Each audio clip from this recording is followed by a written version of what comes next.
আসসালামু আলাইকুম। অবিরাম বাংলা সংবাদে সবাইকে স্বাগত জানাচ্ছি। তানিয়া ইসলাম রাত্রি। শুরুতেই বিআরবি কেবল সংবাদ শিরোনাম। দেশের বাজারে আবারও বাড়ল স্বর্ণের দাম। 22 ক্যারেটের প্রতি ভরি 1200 টাকা বাড়িয়ে 1,18,000 টাকা নির্ধারণ আজ থেকে কার্যকর।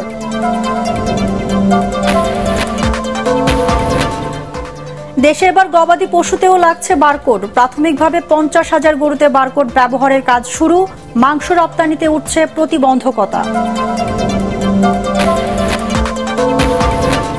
এবং নওগাঁর ঐতিহ্যবাহী সতীহাট কলারহাটে সপ্তাহে 3 কোটি টাকার কলা বেচাকেনা। চাহিদা বেশি থাকায় ভালো দাম পাচ্ছেন কৃষকেরা।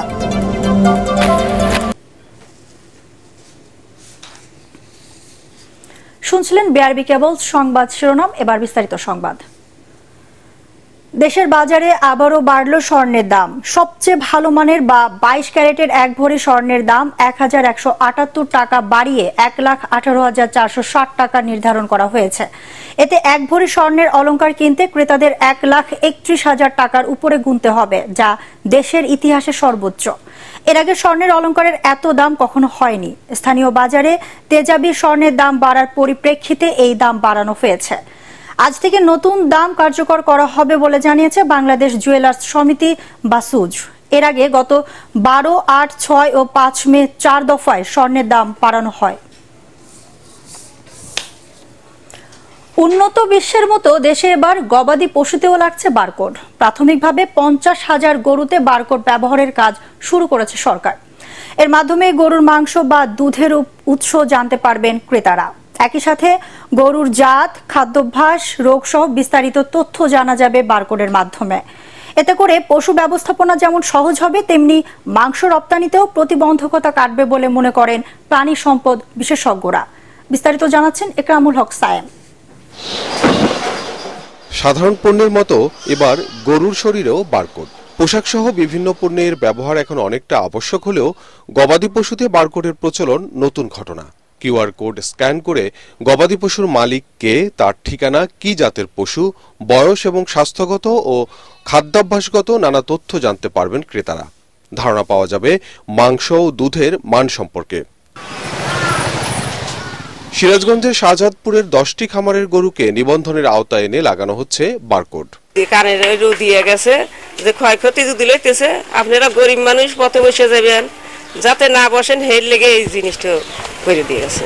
ইন্স্যুরেন্সের আওতায় গরু বাছুর নিয়ে আসা হবে অনেক ফার্মারদের। জাত এবং দুধের উৎপাদন, এই তথ্যগুলি এমনকি তার দাদা দাদি নানা নানির পরিচয় আমরা এই বারকোডের মাধ্যমে জানতে পারবো। উন্নত বিশ্বের সাথে তাল মিলিয়ে পশুকে বীমার আওতায় আনা, তথ্য সংরক্ষণ ও মাংস রপ্তানির পথকে সহজ করার লক্ষ্যে গরুর অনলাইন নিবন্ধন ও বারকোড ব্যবহারের উদ্যোগ নিয়েছে প্রাণী সম্পদ অধিদপ্তর। 2025 সালের মধ্যে এর আওতায় আনা হবে 50,000 গবাদি পশু। পূর্ণাঙ্গ ডাটাবেস তৈরি হলে যেটা আমাদের লাভবান হবে, এই অ্যানিমেলটার মুভমেন্ট থেকে শুরু করে সব ধরনের ইনফরমেশন রক্ষিত থাকবে। অ্যানিমেলটার ধরেন ভ্যাকসিন, ডিওয়ার্মিং এর যেগুলো ইনফরমেশন লাগে, কি কি ধরনের খাবার সে খাচ্ছে, প্রতিদিনের ডাটাবেসটা সেখানে আমরা আপলোড করে থাকবে। অ্যানিমেলের ট্রেসেবিলিটিটা আসলে মাংস রপ্তানির একটা উন্মুক্ত দ্বার তৈরি হবে। এখন আমার অ্যানিমেলে ভ্যাকসিন করা হচ্ছে কিনা ডাটাবেস যদি থাকে, তাহলে আমি বলতে পারবো হ্যাঁ আমার অ্যানিমেলে অমুক তারিখে অমুক ভ্যাকসিনটা দেওয়া হয়েছে। সফটওয়্যার ডেভেলপমেন্টের ব্যয় আছে, সেই অনুসারে ট্যাগগুলো নেওয়ার, আমদানি করার একটা ব্যয় আছে, এবং ট্যাগিং করা অ্যানিমালকে, এর জন্য একটা অপারেশনাল কস্ট আছে। এটা খুব বেশি না, খামারির নিজস্ব কোনো খরচ নেই, পুরো খরচটাই সরকার বহন করবে। বিনিময়ে খামারি সচেতনতা পাবে, প্রচুর পরিমাণে প্রশিক্ষণ পাবে। ওই খামারি হবে পায়োনিয়ার ওই এলাকার জন্য। গবাদি পশুর উৎপাদন বেশি এমন 16টি উপজেলার নির্দিষ্ট কিছু খামারে প্রাথমিকভাবে চলছে বারকোড ব্যবহার ও নিবন্ধনের কাজ। ইকরামুল হক সায়েম, এটিএন বাংলা, ঢাকা। রাজনৈতিক প্রভাবে ব্যাংকিং খাত কলুষিত হওয়ায় দেশের অর্থনীতি এখন অস্থিতিশীল বলে মন্তব্য করেছেন অর্থনীতিবিদ ও সিপিডির নির্বাহী পরিচালক ডক্টর ফাহমিদা খাতুন।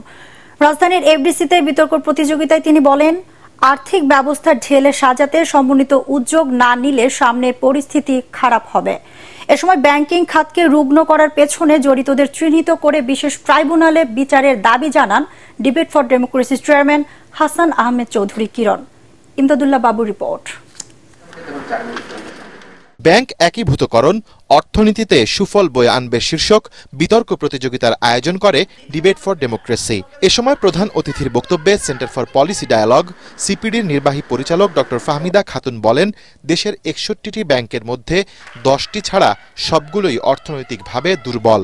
এ অবস্থায় সমীক্ষা এবং পর্যালোচনা না করে ব্যাংক একীভূতকরণের সিদ্ধান্ত সঠিক নয় বলে মনে করেন তিনি। ভালো ব্যাংক যদি তার স্ট্রং একটা স্টান্স না নিয়ে আগাতে না পারে, তাহলে তো ওই খারাপ ব্যাংকের খারাপ সংস্কৃতি, খারাপ প্রভাব কলুষিত হয়ে যেতে পারে। বাংলাদেশ ব্যাংক অ্যামেন্ডমেন্ট বিল আছে, যেখানে তাকে স্বাধীনভাবে কাজ করার অধিকার দেওয়া হয়েছে, কিন্তু সেটা তারা এক্সারসাইজ করতে পারছে না। ব্যাংকগুলো কারা পেয়েছে, যাচাই বাছাই করে দেওয়া হয়েছে কিনা।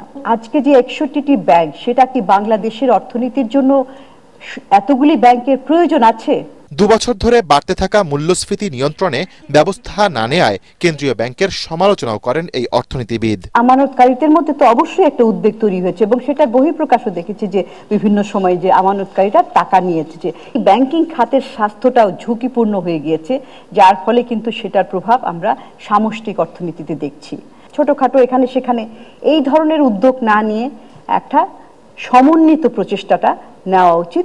অনুষ্ঠানে ঋণ জালিয়াতি ও অর্থ পাচারের সাথে জড়িতদের রাষ্ট্রীয় সুবিধা বাতিলের সুপারিশ করেন ডিবেট ফর ডেমোক্রেসির চেয়ারম্যান হাসান আহমেদ চৌধুরী কিরণ। আমরা দেখেছি যে বাংলাদেশ ব্যাংক নানা রকম ভাবে নীতিগত ভুল সিদ্ধান্ত নিয়েছে, নানা রকম আইনি সুবিধা দিয়ে গ্রাহকদেরকে ক্ষতিগ্রস্ত করে আমরা দেখেছি ব্যাংকগুলোকে পারিবারিক ব্যাংক হিসেবে তারা রূপান্তরিত করেছে। আজকে আমার কৃষক সামান্য ঋণের জন্য জেল খাটছে, হাজার হাজার কোটি কোটি টাকা যারা লুট করেছে, তারা বুক ফুলিয়ে তারা দেখা যাচ্ছে তারা জাতীয় সংসদকেও যাচ্ছে, তারা বুক বুলিয়ে তারা সরকারের সাথে, বিরোধী দলের সাথে, সকলের সাথে তারা সুসম্পর্ক রেখে সামাজিক মর্যাদা বৃদ্ধি করছে। তাদেরকে সামাজিকভাবে বয়কট করার জন্য আমরা অনুরোধ করছি।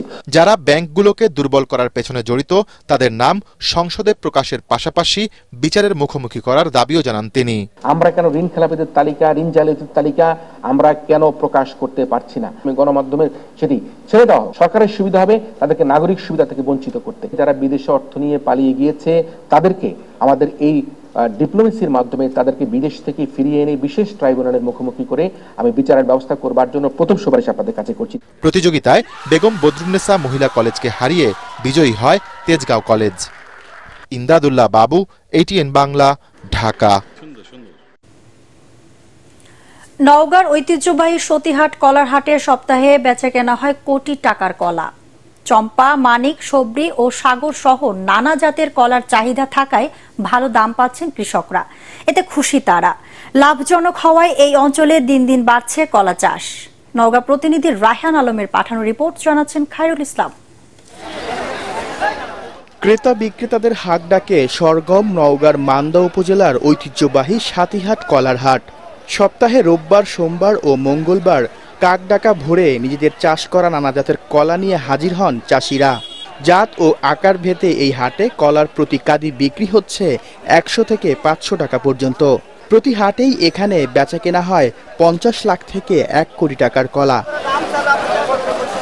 এবার কলার উৎপাদন হয়েছে ভালো, বর্তমান বাজারে যার চাহিদাও রয়েছে ব্যাপক। এ অঞ্চলের কলা সুস্বাদু হওয়ায় দূর দূরান্তের ব্যাপারীরা কলা কিনে নিয়ে ঢাকা, চট্টগ্রাম, সিলেট, রাজশাহী, ব্রাহ্মণবাড়িয়া সহ দেশের বিভিন্ন জেলায় পাইকারি ও খুচরা বিক্রি করে থাকেন। এখানে মানিকের কলা পাওয়া যায়, চাম্পা কলা পাওয়া যায়, সাগর কলা পাওয়া যায়, সব কলা পাওয়া যায়। খাইতে খুব ভালো, কাস্টমারে খুব করে, প্রশংসা করে। আর চাপাই থেকে আসছি সুদির হাটে মাল কিনতে, চাপা কলা গালা দেখা গেছে ভালোই, এখানে দানা গালা ভালো আছে। অনুকূল আবহাওয়ার কারণে এবছর জেলায় 1220 হেক্টর জমিতে কলা চাষ হয়েছে। চাষাবাদ বাড়াতে কৃষকের পাশে থাকার আশ্বাস কৃষি বিভাগের। সাগর কলা, অনুপম বা সবরি কলা এবং চিনি চাম্পা কলা, এই জাতগুলো কৃষক বাজার দর ভালো থাকাতে কৃষক লাভবান হয়েছে এবার কলাতে, এবং বাজার এখন পর্যন্ত ভালো। সরকারি পৃষ্ঠপোষকতায় এই কলা চাষ বৃদ্ধি করা গেলে বাংলাদেশেও কৃষিক্ষেত্রে কলা অন্যতম ভূমিকা রাখবে বলে মনে করছেন নওগাঁর কলা চাষিরা। Bureau report, ATN Bangla. আগামীকাল মুল্লুক চলো রক্তাক্ত ইতিহাসের 103তম বার্ষিকী। 1921 সালের ওই আন্দোলনে 20,000 চা শ্রমিক মারা গেলেও আজও ভাগ্য ফেরেনি তাদের। চা শ্রমিকদের জন্য সরকারি ছুটি সহ জাতীয় দিবস হিসেবে পালন ও ন্যূনতম মজুরি 500 টাকা নির্ধারণ সহ চা শ্রমিকদের শিক্ষা ও চাকরির সমান সুযোগ সুবিধা নিশ্চিতের দাবি শ্রমিক নেতাদের। হবিগঞ্জ প্রতিনিধি আব্দুল হালিমের রিপোর্ট, জানাচ্ছেন তামান্না জেনিফার। বাংলাদেশের চা বাগানের মধ্যে সিলেটের চায়ের খ্যাতি বিশ্বজোড়া। দুটি পাতায় একটি কুঁড়ির এই চা তৈরির পেছনে লুকিয়ে আছে হাজার হাজার শ্রমিকের শ্রম আর ঘামের গল্প। স্বল্প মজুরি আর ভূমির মালিকানা না থাকা চা শ্রমিকরা ঘাম পায়ে ফেললেও তাদের উপর রয়েছে নানা শোষণ আর নির্যাতনের অভিযোগ।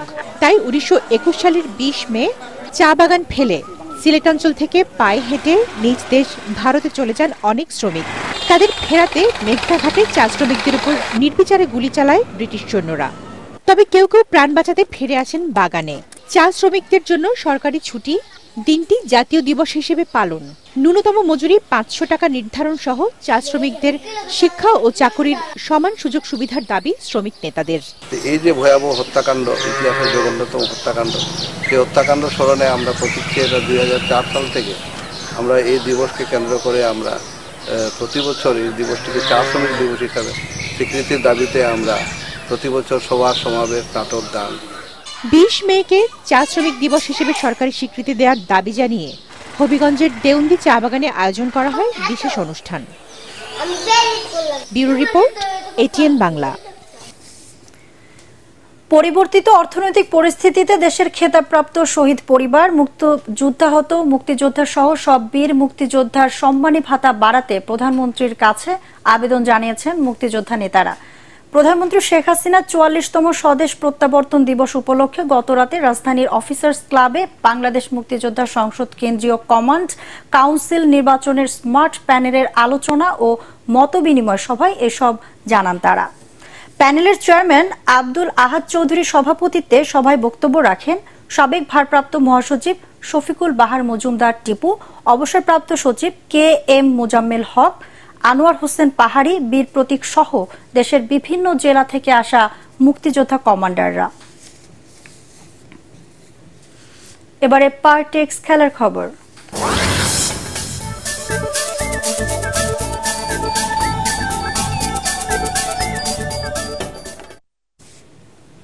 পঞ্চম বাংলাদেশী হিসেবে এভারেস্ট জয় করলেন চট্টগ্রামের বাবর আলী। সকালে বাংলাদেশ সময় 9:45টার দিকে মাউন্ট এভারেস্টের চূড়ায় পৌঁছান তিনি। অভিযানের সমন্বয়ক ফরহাদ জামান বিষয়টি নিশ্চিত করেন।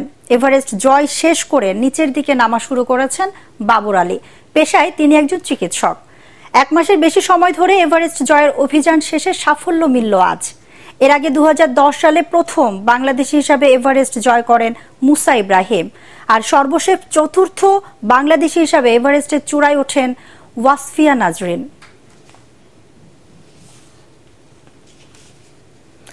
যুক্তরাষ্ট্রের টি-20 বিশ্বকাপের প্রস্তুতি শুরু করেছে বাংলাদেশ। হিউস্টনে ফিটনেস ট্রেনিংয়ে অংশ নেন নাজমুল হোসেন শান্ত, তাহিদ হৃদয়রা।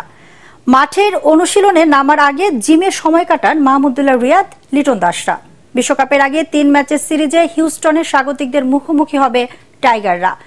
21 মে প্রথম খেলায় মাঠে থাকবে চন্ডিকা হাতুরু সিং এর দল। অন্যদিকে ইনজুরি থেকে সেরে ওঠার অভিযানেও নেমেছেন পেসার তাসকিন আহমেদ। 3 রাউন্ড বাকি থাকতেই বাংলাদেশ প্রিমিয়ার লিগ ফুটবলের টানা 5ম শিরোপা নিশ্চিত হয়ে গেছে বসুন্ধরা কিংসের। তবে নিয়ম রক্ষার ম্যাচেও ছেড়ে কথা বলেনি Bangladesh Police FC। Bashundhara Kings অ্যারেনায় BPL শিরোপা পাওয়ার আগে কিংসের সাথে 2-2 গোলে ড্র করেছে চ্যাম্পিয়নরা। সব মিলিয়ে 8 ম্যাচ পর পুলিশি বাধায় জয়রথ থেমেছে কিংসের।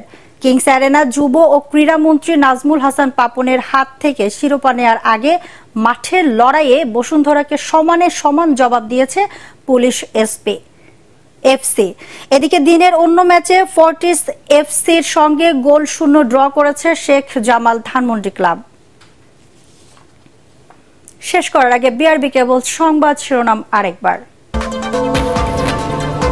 দেশের বাজারে আবারও বাড়ল স্বর্ণের দাম। 22 ক্যারেটের প্রতি ভরি 1200 টাকা বাড়িয়ে 1,18,000 টাকা নির্ধারণ আজ থেকে কার্যকর।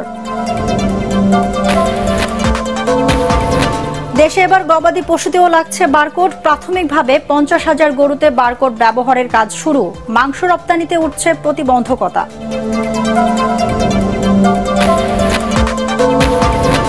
এবং নওগাঁর ঐতিহ্যবাহী সতীহাট কলার হাটে সপ্তাহে 3 দিন কোটি টাকার কলা বেচা কেনা। চাহিদা বেশি থাকায় ভালো দাম পাচ্ছেন কৃষকেরা।